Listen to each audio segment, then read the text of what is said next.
War ये एक ऐसा जॉनर है जिसके ज़रिए उस वक़्त वहाँ ना होकर भी आप वहाँ के हालात और लोगों के पेन को महसूस कर सकते हो। और जब कोई एक्टर अपनी एक्टिंग से बेजान मूवी में जान डाल दे, उसे हम क्लासिक वॉर मूवी कहते हैं। और मैं ऐसे ही 2 बेहतरीन मूवी बताऊंगा जिसमें एक्टर्स की एक्टिंग देखकर आपको महसूस होगा कि तुम उस वक्त को जी रहे हो। Born on the 4th of July. Tom cruise जिस तरह से एक्टिंग करता है हम सब उससे वाकिफ है, लेकिन उसने जो इस मूवी में एक्टिंग की है उसे हम मास्टरपीस कहते हैं। मानो या न मानो ऐसा लगता है कि वो असल में ही उस खौफनाक वक्त को जी रहा है। ट्रू स्टोरी पर बनी ये मूवी उस वक्त को दर्शाती है जिस वक्त वियतनाम में जंग हो रही होती है। रॉन इस जंग का हिस्सा बनना चाहता है, लेकिन जंग के दौरान जब बुलेट लगने की वजह से वो पैरालाइज हो जाता है, तब उसे महसूस होता है कि वॉर कितनी दर्दनाक होती है, जिसे रोकने के लिए रॉन ह्यूमन राइट एक्टिविस्ट बन जाता है। ये ड्रास्टिक चेंज और चैलेंजेस उसने कैसे फेस किए काफी अच्छी तरीके से पर्दे पर उतारा है। मैं तो ये कहूंगा कि टॉम क्रूज की फाइनेस्ट एक्टिंग देखनी है तो जियो सिनेमा पर इस मूवी को देखो।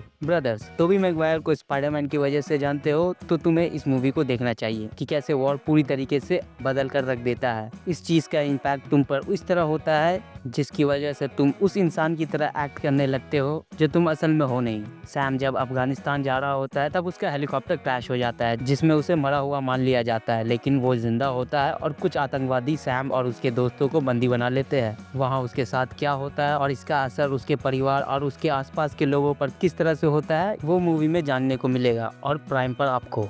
Thank you for your service. हमने ये तो देखा है कि कैसे सोल्जर्स अपने देश के लिए अपनी जान कुर्बान कर देते हैं, लेकिन ये कभी नहीं देखा जंग के बाद जब वो लौटे हैं तो उन पर क्या असर होता है। तो हाँ, ये फिल्म इसी चीज को दर्शाती है। 2017 में आई ये फिल्म बनी है डेविड फ्लिंकर की 2023 में सेम नाम की बुक पर, और इसकी कहानी है 3 अमेरिकी सोल्जर्स की जो 15 महीने के बाद इराक से वॉर के बाद लौटते हैं और कोशिश करते हैं एक आम जिंदगी जीने की। और इसी के इर्द गिर्द इस फिल्म की कहानी को लिखी गई है। मास मसाला तो नहीं, लेकिन बेहतरीन एक्टिंग जरूर देखने को मिलेगी, वो भी प्राइम पर। All quite on the western front ये एक एंटी वॉर मूवी है जिसमें वॉर की वजह से कौन से कॉन्सिक्वेंसेस पैदा होते हैं और जिसका इम्पैक्ट सोल्जर्स पर किस तरह होता है इसे दिखाने की कोशिश की गई है। जहां पॉल और उसके साथी बिना सोचे समझे वॉर में कूद पड़ते हैं। उन्हें वॉर में जाने के बाद पता चलता है कि वॉर कितनी खतरनाक होती है। इसकी cinematography, background music and fighting scenes बिल्कुल रियलिस्टिक फील होते हैं। And you have to watch this if history is your favourite subject. And हाँ, नेटफ्लिक्स पर देख सकते हो।